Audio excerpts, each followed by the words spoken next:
여러분 그 마블의 영화 어벤져스 좋아하십니까? 이 영화는 웬만하면 다 좋아하는 영화죠.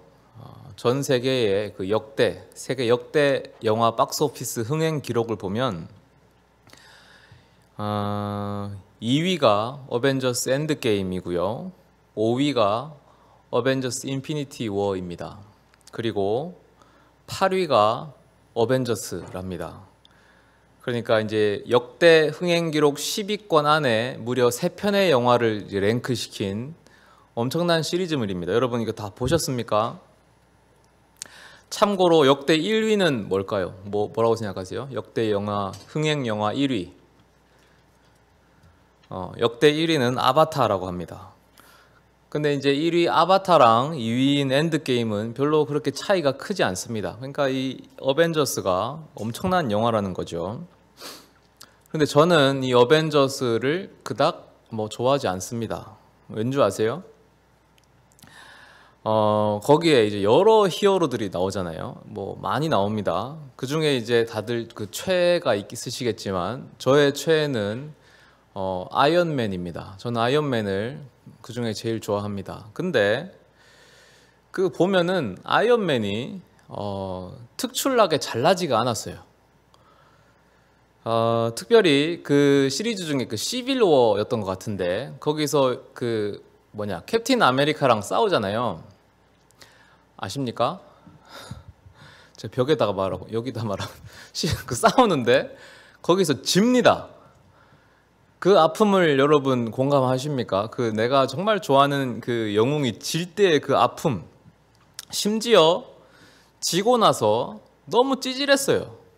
그 대사 아세요? 그 대사? 우리 아빠 방패 내놔. 그 찌질한 대사를 보고 나는 더 이상 이 어벤져스 시리즈는 못 보겠다라는 생각이 들었어요. 그래서 별로 그다음부터 보고 싶지가 않더라고요.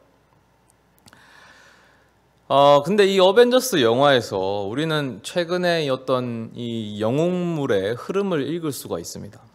이제 이 21세기는 이게 뭘 보여주냐면 이 올라운드 플레이어의 어떤 영웅상을 요구하지 않습니다. 무슨 말이냐면 주인공이 모든 면에서 뛰어나고 흠결이 없고 부족함이 없어야 한다는 생각은 아주 구시대적인 발상입니다. 이제 주인공은 어딘가 부족해요. 하지만 그래도 뭔가 하나씩은 잘하는 게 있어요. 장점이 있어요. 그런 다양한 캐릭터들이 모여서 공동체를 이루는 거예요. 그거를 보통 이제 유니버스라고 표현을 합니다. 이제 이 시대는 그런 유니버스식의 영웅을 요구하는 거예요. 그러면 올라운드 플레이어는 어디에 있나? 악당 보스가 올라운드 플레이어입니다. 악당 보스는 자기 혼자 모든 걸 다 해야 돼요. 모든 능력치가 출중해야 되고 막강한 파워를 갖추고 정점에 혼자 앉아서 그렇게 있어야 돼요. 그리고는 부하들을 통제하고 다스리죠. 이 수평적인 관계에서 서로 공동체를 이루는 영웅들의 유니버스와는 대조를 이룹니다. 이 세계관이 그래요. 잘 생각해 보세요. 이게 어벤져스만 그런 게 아닙니다. 엑스맨이나 저스티스 리그나 그리고 예전에 트랜스포머나 다 그렇잖아요. 근데 이게 요즘에 아이들이 보는 애니메이션 만화 영화도 다 판박입니다. 옛날에 어린 시절 우리가 보던, 글쎄요 우리가 될지 모르겠지만 아무튼 제가 보던 만화 영화는 안 그랬거든요. 주인공이 하나였어요. 정점에 서 있는 주인공 하나가 올라운드 플레이를 했어요. 근데 요즘에 나오는 만화 영화는 그렇지 않습니다. 더 이상 올라운드 플레이어가 없어요. 예를 하나 들면 이 아이들 세계 어벤져스 같은 이제 만화 영화가 있거든요. 이 헬로 카봇이라는 만화 영화인데 여러분도 이제 조카가 있으시거나 아니면 숨겨둔 자식이 있으시다면 이 헬로 카봇을 다 아실 겁니다. 우리 집 애들 아주 환장을 해요. 맨날 헬로 카봇 이러면서 지가 헬로 카봇인 줄 알고 맨날 변신을 하는데, 그래서 얘들이 이제 어른들한테도 지가 좀 좋으면 막 조잘조잘 얘기를 해요. 헬로 카봇이 어쩌고 저쩌고. 그럼 어른들 중에 이 대화를 시도하는 분들이 있어요. 그러면 이제 그분들은 10중 8군 이렇게 물어봅니다. 헬로 카봇, 그래서 그 주인공이 누구야? 이렇게 물어보거든요. 어른들은 옛날 생각을 하는 거예요. 정점에선 어떤 주인공 로봇 하나가 있을 거라고 생각해요. 근데 아니거든요. 헬로카봇도 헬로카봇 유니버스가, 실제로 헬로카봇 유니버스라고 불러요. 헬로카봇 유니버스가 있어요. 거기 유니버스에 수백 종류의 헬로카봇 로봇들이 있어요. 문제는 그 장난감을 다 사야 된다는 건데, 아무튼 그 로봇들이 각자의 달란트가 있어. 그래서 문제가 여기서 발생하면 그 문제를 해결할 적절한 달란트가 있는 헬로카봇들이 소환이 돼요. 그리고 상황에 맞게 그 능력을 발휘하고 돌아가는 거죠. 변하지 않는 건 악당뿐입니다. 악당만 올라운드 플레이를 해야 돼요. 고군분투하는 거죠. 다 애니메이션이 다 그래요. 다 이렇게 헬로카봇은 유니버스 공동체를 이룹니다. 신앙은 어떨까요? 신앙에 올라운드 플레이어가 존재할 수 있을까? 혼자서 모든 문제를 처리할 수 있는 크리스찬이 있을까? 우리들은 특히 이 신앙을 개인적인 문제로 치부하는 경향이 있어요. 왜냐하면 신앙이라는 것이 나 개인 한 사람이 예수님의 십자가를 믿고 구원받는 문제다, 이렇게 좁게 생각하기 때문이죠. 내가 예수님을 믿고 하나님을 만나서 내가 천국 가는 것, 이게 신앙이라고 생각하잖아요. 그럼 정말 그럴까요? 성경을 한번 찾아보면 알 수 있겠죠. 정말 신앙이 혼자 가능한 일인지, 개인이 혼자서 영웅적인 플레이로 신앙의 모범을 보인 예가 성경에 존재하는지 확인해 보면 될 거 아닙니까? 그래서 우리가 보통 신앙의 영웅이라고 하면 누구를 떠올리냐면, 대표적인 사람이 다 찾아볼 수는 없으니까 대표적으로 구약에서는 다윗, 신약에서는 이제 바울이거든요. 가장 대표적인 인물들이에요. 그 인물들을 한번 제가 체크해 보려고 합니다. 사실은 근데 이 인물들이 설령 이제 개인적인 신앙의 그런 영웅적인 개인 신앙의 소유자였다 할지라도 그 말이 곧 우리도 그렇게 할 수 있다라는 거는 아닐 거예요. 그러나 만약에 그들마저도 공동체를 이루었다면 우리 역시 그래야만 신앙을 완성할 수 있다는 이야기가 될 수 있지 않겠어요? 그래서 먼저 다윗을 보면 이 다윗의 영웅성이 어디서 가장 빛이 났습니까? 사실 뭐니 해도 이 골리앗과의 대결 장면이거든요. 이스라엘과 블레셋이 전투를 하고 있었죠. 골리앗이 전장 한가운데 나와서 이스라엘을 모욕하고 하나님을 모욕할 때에 그 누구도 나서지 못했습니다. 그때 혜성처럼 등장한 인물이 다윗이에요. 정규군도 아니었고 칼과 방패를 든 인물도 아니었습니다. 그런데 모두의 예상을 뒤엎고 한 방에 골리앗을 쳐 죽였죠. 그리고 과감하게 그의 목을 잘라버립니다. 이게 보면 사실은 이 요즘 유행하는 이 먼치킨물을 떠올리거든요. 이게 클리셰가 똑같아요. 저는 이런 걸 좀 어떻게 좀 만화 잘 그리는 사람이 아주 멋있게 그려주면 좋겠는데, 똑같거든요. 막강해 보이는 적이 등장하고요. 그 앞에서 아군들이 맥을 못 춥니다. 위기 상황이 전개되죠. 그때 어디서 진짜 그야말로 듣보잡 인물 하나가 등장해요. 완전히 어린 듣보잡 인물 나와서 아무도 그에게 기대를 걸지 않습니다. 오히려 비웃어요. 오직 그 듣보잡 인물 스스로만 자신감이 넘쳐. 그런데 상황이 벌어지니까 어떻게 됩니까? 한 방이죠, 한 방. 한 방에 상황 정리가 돼요. 다윗이 그렇게 골리앗을 이기거든요. 그런데 이 먼치킨물의 주인공은 혼자서 다 하거든요. 그러나 다윗은 혼자 못해요. 혼자 영웅처럼 신앙생활을 이어가지 못합니다. 그게 불가능한 일이었어요. 사무엘하 21장과 23장을 보면 다윗의 곁에서 다윗을 언제나 도왔던 그의 신복들의 목록이 나옵니다. 아주 길게 나와요. 그게 다윗 유니버스의 명단이거든요. 그러니까 다윗 공동체의 목록입니다. 다윗은 공동체가 필요했어요. 신약 시대의 바울의 신앙이 혼자서 가능한 일이었을까요? 그렇지 않습니다. 바울도 마찬가지예요. 바울 역시 혼자서 그 많은 일들을 감당하지 못했어요. 바울이 수많은 편지를 써서 그 편지를 성경으로 남겼는데요. 하지만 일단 그 편지를 쓰는 대필자가 항상 필요했어요. 바울이 직접 쓴 게 아니거든요. 다 대필자를 통해 썼고요. 그리고 선교 여행을 떠날 때 언제나 동역자와 함께 떠났고요. 동역자랑 싸우고 갈라져도 또 다른 동역자를 항상 구해서 같이 다녔습니다. 그리고 한 지역에 도착하면 거기서도 동역자를 찾아다녔어요. 동역자를 만들고 공동체를 세우고 그랬다고요. 그리고 편지들을 보면 편지마다 한 장 이상이 인사말로 가득 차 있습니다. 그 지역에 거주하는 말하자면 자기 유니버스 사람들, 자기 공동체 사람들에게 안부 전하는 걸로만 이 한 장이 꽉꽉 찬다고요. 그리고 애초에 편지의 목적이 뭐예요? 감사와 꾸중과 안부와 부탁과 결국 그 관계를 유지하고 공동체를 강화하려는 게 편지인 거예요. 공동체를 세우기 위함인 거예요.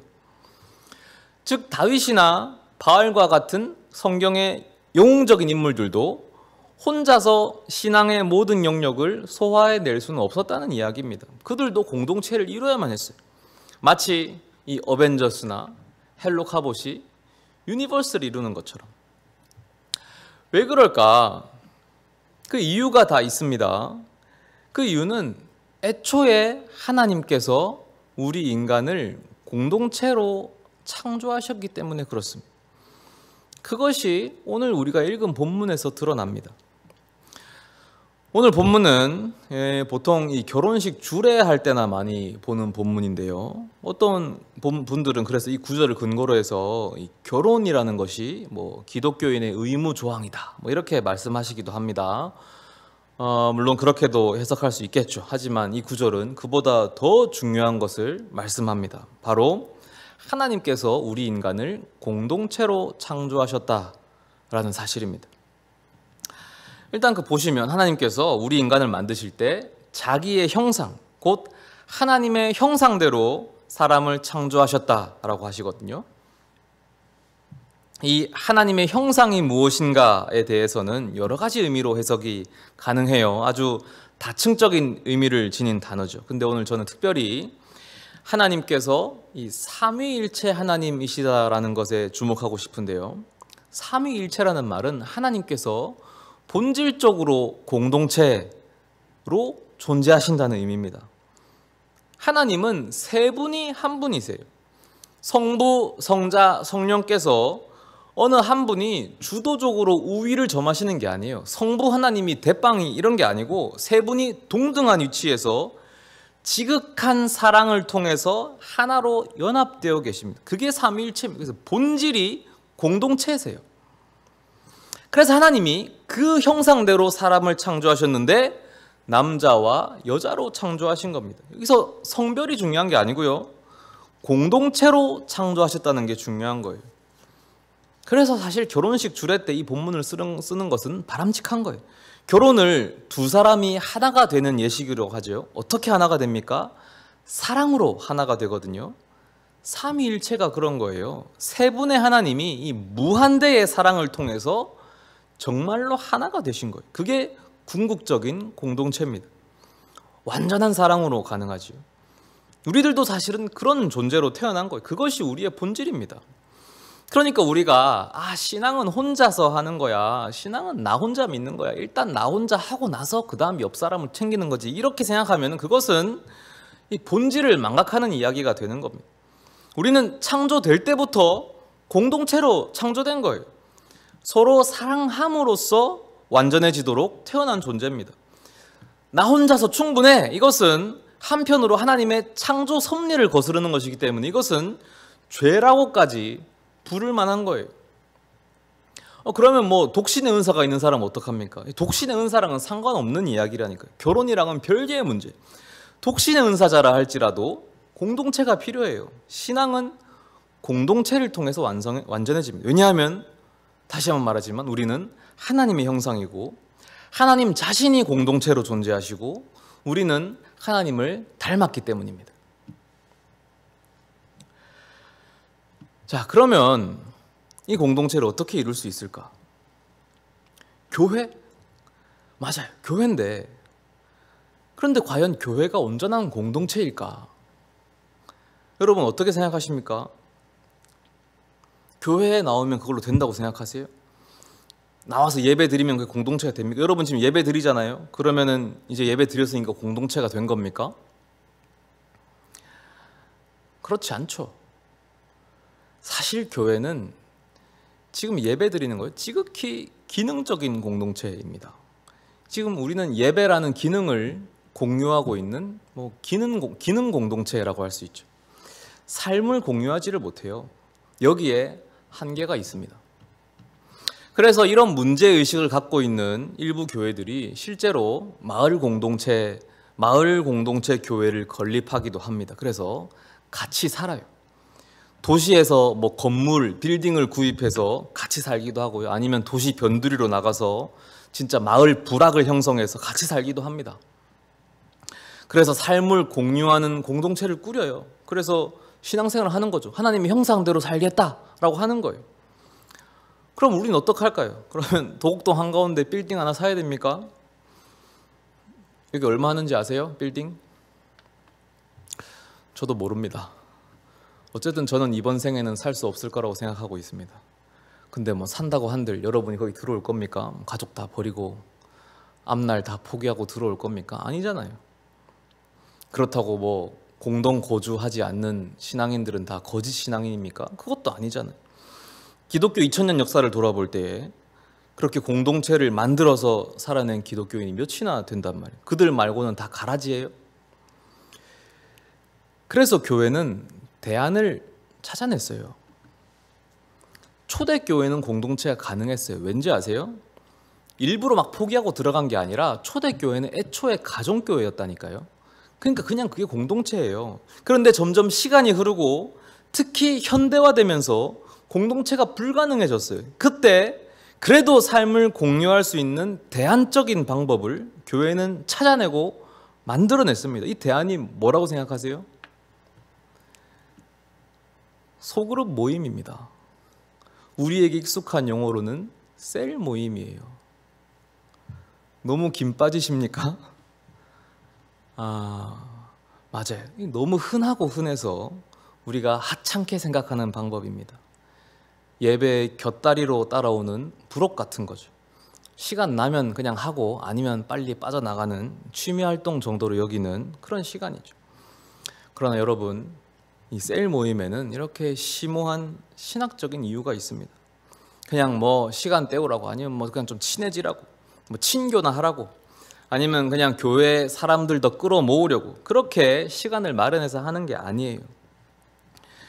교회에 단순히 일주일에 한 번 모여서 1시간 예배 드리는 걸로는 삶을 공유할 수가 없죠. 그러니까 최소한 1회 이상은 더 모여서 삶을 공유하고 나누고 기도할 수 있도록 모임을 갖도록 장을 마련해 주는 거예요. 그게 소그룹 모임입니다. 그래서 소그룹 모임을 하지 않는 교회는 한 군데도 없습니다. 마치 예배를 드리지 않는 교회가 한 군데도 없는 것처럼. 소그룹은 청년뿐만 아니라 장년들, 어른들까지도 다 합니다. 사실 장년들 소그룹이 더 핵심적이에요. 사실 청년들 소그룹은 그거를 좀 흉내내는 초보 단계에 불과하죠. 코로나가 폭발적으로 늘어나니까 정부는 교회의 소그룹 모임을 금지시켰죠. 그런데 교회들이 이 소그룹 모임을 포기하지를 못했습니다. 왜 그랬겠어요? 이 모임이 예배만큼 신학적으로 중요한 것이기 때문에 그렇습니다. 우리 인간의 창조 본질과 맞닿아 있는 영역이기 때문에 그렇습니다. 우리는 공동체로 존재해야만 하고 그 공동체로 존재할 수 있도록 돕는 도구가 바로 소그룹 모임이에요.